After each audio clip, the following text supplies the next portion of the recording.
যদিও গত রাতে নিশ্চিত হয়েছিল বিষয়টি, তবুও আজকে সেই নিশ্চিত হওয়া ব্যাপারটাই মঞ্চস্থ হলো। অনেক নাটক, অনেক উত্তেজনা, অনেক আলোচনা শেষ পর্যন্ত প্রোক্লেমেশন অফ জুলাই রেভলিউশন ঘোষণা করা হলো না।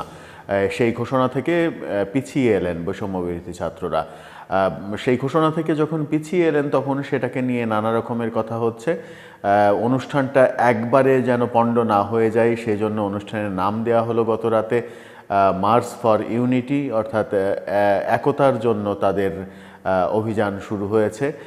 একতা যে নেই, সারা বাংলাদেশের মানুষের সঙ্গে ঐক্যমত্য যে নেই, সেটা দিনের আলোর মতো যখন পরিষ্কার, তখন একতার জন্য সংগ্রাম করছে সমন্বয়কারীরা। কি হবে?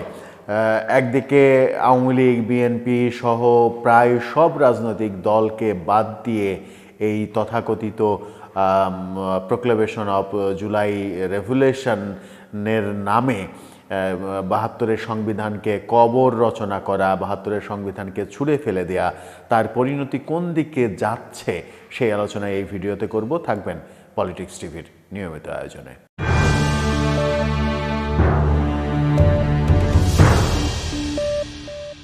বলছিলাম, জুলাই বিপ্লব পরবর্তী অনেক কর্মকাণ্ডের মাধ্যমে সমালোচিত হওয়া বৈষম্যবিরোধী ছাত্র আন্দোলন এবং জাতীয় নাগরিক কমিটি, যে রাজনৈতিক প্ল্যাটফর্মটা তৈরি হয়েছে ছাত্র সমন্বয়কদের, তাদের যৌথ অভিযানে ৭২-এর সংবিধানের কবর রচিত করার ব্যাপারটা সামনে এসেছে। তারা ঘোষণা দিয়ে ৭২-এর সংবিধানের কবর রচনা করতে চায় এবং জুলাই বিপ্লবের একটা ঘোষণাপত্র পেশ করতে চায়।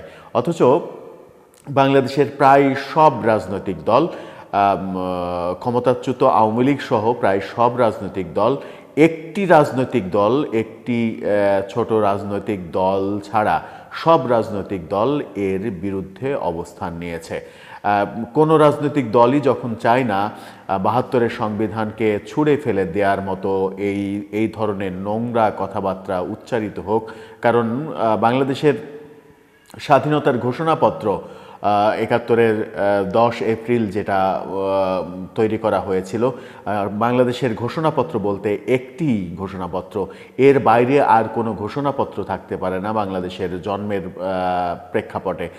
সেই ঘোষণাপত্র ২৪-এ এসে নতুন করে ৭২-এর সংবিধানকে অস্বীকার করে, ৭১-এর মুক্তিযুদ্ধকে অস্বীকার করে নতুন করে যদি করা হয়, তাহলে সেটা হিতে বিপরীত হবে জেনেই কোনো রাজনৈতিক দল এতে সাপোর্ট দেয়নি। কোনো রাজনৈতিক দল বলতে ক্ষমতাচ্যুত আওয়ামী লীগ তো রয়েছেই, সাথে বিএনপি এটাকে সাপোর্ট দেয়নি, কোনো বাম দল, ছোট দল কেউ সাপোর্ট দেয়নি। এমনকি যাদের সাপোর্ট দেওয়ার কথা, নাগরিক গণ অধিকার পরিষদ, নুরুল হক নুরুর দল, গণ অধিকার পরিষদ, তারা পর্যন্ত সাপোর্ট দেয়নি। তারা পর্যন্ত চায় না ৭২-এর সংবিধান এইভাবে বাতিল করে দিতে, কারণ সবাই চায় সংবিধানের যে ত্রুটি বিচ্যুতি রয়েছে সেই ত্রুটি বিচ্যুতিগুলো বাদ দিয়ে সংবিধান সংশোধন করতে। কিন্তু বৈষম্যবিরোধী ছাত্র আন্দোলন ৭২-এর সংবিধানের নামে মুজিববাদকে কবর দিতে চায়, অথচ মুজিববাদের কথা ৭২-এর সংবিধানে কোথায় থেকে আসলো সেটাও একটা বড় প্রশ্ন। মুজিববাদ ব্যাপারটা তো ৭১-এ এক ধরনের প্রতিষ্ঠিত হয়েছিল। তারা বলতে চাচ্ছে যে ৭২-এর সংবিধানটা বাংলাদেশের সংবিধান না, ৭২-এর সংবিধানটা মূলত আওয়ামী লীগের সংবিধান, যেটা সংবিধান সংস্কার কমিটির প্রধান আলী রিয়াজও এক সময় এক সাক্ষাৎকারে বলেছিলেন ৭২-এর সংবিধান নাকি আওয়ামী লীগের সংবিধান। সেই কারণে ৭২-এর সংবিধান বাদ দিয়ে সংবিধান পুনঃলেখন করতে চায়। একসময়ের ছাত্রলীগ করা এই আলী রিয়াজ, তিনি হঠাৎ করে ৭২-এর সংবিধানকে আওয়ামী লীগের সংবিধান হিসেবে পরিগণিত করলেন, সেটাও একটা হাস্যকর ব্যাপার। তিনি ঢাকা বিশ্ববিদ্যালয়ে পড়েছেন, ডাকসু নির্বাচন করেছেন, ৭২-এর সংবিধান নিয়েই বেড়ে উঠেছেন। হঠাৎ করে ২৪-এর প্রেক্ষাপটে এসে তিনি ইউটার্ন নিয়ে বললেন ৭২-এর সংবিধান আওয়ামী লীগের সংবিধান। বিএনপিও তো বলে না ৭২-এর সংবিধান আওয়ামী লীগের সংবিধান। সংবিধানের কিছু সংস্কার প্রয়োজন, সেই কথা সব দলই বলে, সেই সংস্কারগুলো করার তাগিদও তারা দেয়।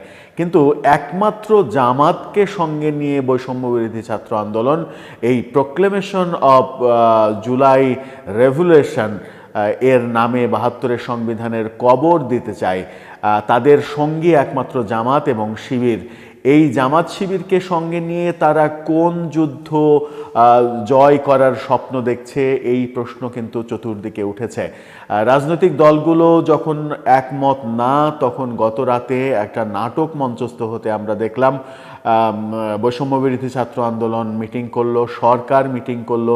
সরকারের মিটিং শেষে সরকারের প্রধান উপদেষ্টার প্রেস সচিব তিনি বললেন যে ছাত্রদের এই বিপ্লব ঘোষণার প্রেক্ষাপটে বিপ্লব ঘোষণার যে স্পিরিট, সেই স্পিরিট সরকার ধারণ করে এবং তারা মনে করে যে সরকারের পক্ষ থেকেই এরকম একটা ঘোষণাপত্র আসা উচিত। তাই তাদেরকে আমরা বলেছি যে সরকারের পক্ষ থেকেই সব দলের সঙ্গে আলোচনা করে, সব দলের অংশগ্রহণে, সব দলের মতামতের ভিত্তিতে একটা ঘোষণাপত্র তৈরি করা হবে এবং সরকারিভাবে সেটা প্রকাশ করা হবে। বৈষম্যবিরোধী ছাত্র আন্দোলন সরকারকে অভিনন্দন জানালো, সরকার নিজে উদ্যোগে এই ঘোষণাপত্র তৈরি করবে এটা শুনে। কিন্তু গোড়ায় যে গলদ রয়েছে সেটা তাদের মাথায় ঢুকলো না, নাকি তাদের মাথায় ঢুকেও কৌশলগত কারণে সেটা বলতে তারা চাইল না, সেটাই এখন বড় প্রশ্ন হয়ে দাঁড়িয়েছে। সরকার সব দলের সঙ্গে আলোচনা করে সব দলের মতামতের ভিত্তিতে একটা ঘোষণাপত্র তৈরি করবে এবং ৭২-এর সংবিধানের কবর রচনা করবে, এরকম একটা আশ্বাস দিয়েছে। কিন্তু সরকার কার সঙ্গে আলোচনা করবে? সরকার আলোচনা করার আগেই তো একমাত্র জামাত ইসলাম ছাড়া সব দল স্পষ্ট করে বলে দিয়েছে এটার পক্ষে কেউ না আমরা। বিএনপি স্পষ্ট করেছে। বিএনপি স্পষ্ট করলে তো সরকারের আর সেই সিদ্ধান্ত নেওয়ার কোনো উপায়ই থাকে না। তাহলে সরকার কিভাবে এই ঘোষণাপত্র তৈরি করে ৭২-এর সংবিধানকে ছুঁড়ে ফেলে দেবে, যেখানে সংবিধান সংস্কার কমিটিই সিদ্ধান্ত নিয়েছে, সিদ্ধান্ত নিতে বাধ্য হয়েছে সংবিধান পুনর্লিখনের পথে তারা যাবে না, সংবিধান সংস্কার করবে। যখন সংস্কার কমিটিই সংস্কার করার ঘোষণা দিয়েছে, তখন নতুন করে ৭২-এর সংবিধান ফেলে দেওয়ার যে কথা, ৭২-এর সংবিধানকে ফেলে দেওয়ার যে স্বপ্ন, সেই স্বপ্ন কোথা থেকে আসছে? সেই স্বপ্ন জামাত তাদেরকে দেখাচ্ছে কিনা? যদি বাংলাদেশে ভোটের ইকুয়েশন হয়, তাহলে ২০০৬ সালে যে ভোট হয়েছিল, ২০০৬-এর জরিপ বলে বাংলাদেশে জামাতের ভোট মাত্র ২.৫%। সেই ২.৫% বেড়ে যদি এখন আমি ধরি যে জামাত ইসলামের ভোট 10% হয়েছে, তাহলে বাকি ৯০% মানুষের মতামতকে উপেক্ষা করে আপনি 10%-এর সমর্থন নিয়ে একটা সিদ্ধান্ত নেবেন। বিএনপি, আওয়ামী লীগ এই বড় রাজনৈতিক দুটি দলের সিদ্ধান্তের বাইরে বাংলাদেশে কি কোনো রাজনৈতিক সিদ্ধান্ত হতে পারে? হতে পারে না, এটা আপনি লিখে রাখেন।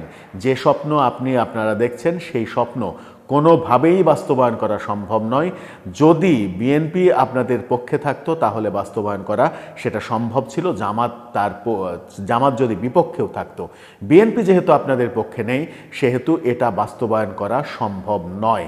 আর বাস্তবায়ন করা সম্ভব নয় বলেই গত রাতের নাটক আমরা দেখলাম, যেটা আজকে অনুষ্ঠানের নাম পাল্টে গেল, মার্চ ফর ইউনিটি হয়ে গেল আজকে অনুষ্ঠানের নাম। সব মিলিয়ে একটা লেজে গবরে অবস্থা চলছে বৈষম্যবিরোধী ছাত্র আন্দোলন এবং সরকারের মধ্যে। সরকারের হাপিত্যেশ অবস্থা। এরই মাঝে সরকারকে তারা ৪৮ ঘন্টার আলটিমেটাম দিয়েছে ৩ জন উপদেষ্টাকে সরিয়ে দেওয়ার জন্য, যার মধ্যে আসিফ নজরুলও রয়েছেন হাস্যকরভাবে। সেই আসিফ নজরুল এত প্রিয় মানুষ ছিলেন, সেই আসিফ নজরুলকে সরিয়ে দেওয়ার কথা বলছে এখন বৈষম্যবিরোধী ছাত্র আন্দোলন। এরা আসলে কি চাইছে? বৈষম্যবিরোধী ছাত্র আন্দোলন আজকে এবং জাতীয় নাগরিক কমিটি, যারা একটা রাজনৈতিক প্ল্যাটফর্ম, আজকে যে অনুষ্ঠান করলো, সেই অনুষ্ঠান জাতীয় গণমাধ্যমে, জাতীয় প্রচার মাধ্যমে লাইভ সম্প্রচার করা হয়েছে। সম্প্রচার করার নোটিশ আগের দিনই দেওয়া হয়েছে, যে এটা জাতীয়ভাবে রেডিও থেকে একটা নোটিশ জারি করা হয়েছে যে এটা বাংলাদেশের সমস্ত রেডিও যে প্রচার কেন্দ্র রয়েছে, ঢাকার বাইরে উপকেন্দ্রগুলো রয়েছে, সবাই একসঙ্গে এটা প্রচার করবে। একটা রাজনৈতিক প্ল্যাটফর্মের রাজনীতির অংশ কেন জাতীয় গণমাধ্যমে প্রচারিত হবে? হওয়ার কথা নয়। তাহলে নিশ্চয়ই এটা সরকারের কর্মকাণ্ড, এটা সরকারের অনুষ্ঠান। সরকারের অনুষ্ঠান বলেই সরকারি গণমাধ্যমে এটা প্রচারের ব্যবস্থা করা হয়েছে, তথ্য মন্ত্রণালয়ের ওয়েবসাইটেও এটা দেওয়া হয়েছে। সব কিছুই একটা হাস্যকর অবস্থার মধ্যে দিয়ে চলছে। এই হাস্যকর অবস্থাটা আদতেও চেঞ্জ হবে কিনা, যে হাস্যকর পরিস্থিতির জন্ম দিয়েছে আপনারা, সেই হাস্যকর পরিস্থিতি থেকে বের হয়ে আসতে পারবেন কিনা, ঘোষণাপত্র আদৌ স্বপ্ন হয়ে থাকবে কিনা, নাকি সেটা বাস্তবে দেখা যাবে, সেই আলোচনাগুলো এখন সামনের দিনে হবে। যাই হোক, বছরের শেষ দিন, একটা ব্যর্থ দিন গেল, বিপ্লব পরবর্তী একটা ব্যর্থ দিন, যে ব্যর্থ দিন কেউই আসলে প্রত্যাশা করেনি। অনেক ঘটা করে ঘোষণা দিয়ে ঘোষণাপত্র দেওয়ার কথা ছিল, কিন্তু সেটা দিতে পারলেন না বৈষম্যবিরোধী ছাত্র আন্দোলন এবং জাতীয় নাগরিক কমিটি। আমি ব্যক্তিগতভাবে ভেবেছিলাম আজকে হয়তো তাদের নতুন রাজনৈতিক দলের নাম ঘোষণা করা হতে পারে, সেটা ঘোষণা করা হয়নি। সেটা হয়তো জানুয়ারির শেষ নাগাদ ঘোষণা করা হবে। তাদের প্রস্তুতি হয়তো এখনো পরিপূর্ণভাবে শেষ হয়নি। যাই হোক, সব মিলিয়ে যে অবস্থা চলছে, যে নাটক চলছে, যে খেলা চলছে, সেই নাটক, সেই খেলাগুলোকে আপনি কিভাবে দেখছেন দর্শক? আপনার মতামত জানিয়ে লিখতে পারেন আমাদের কমেন্ট বক্সে।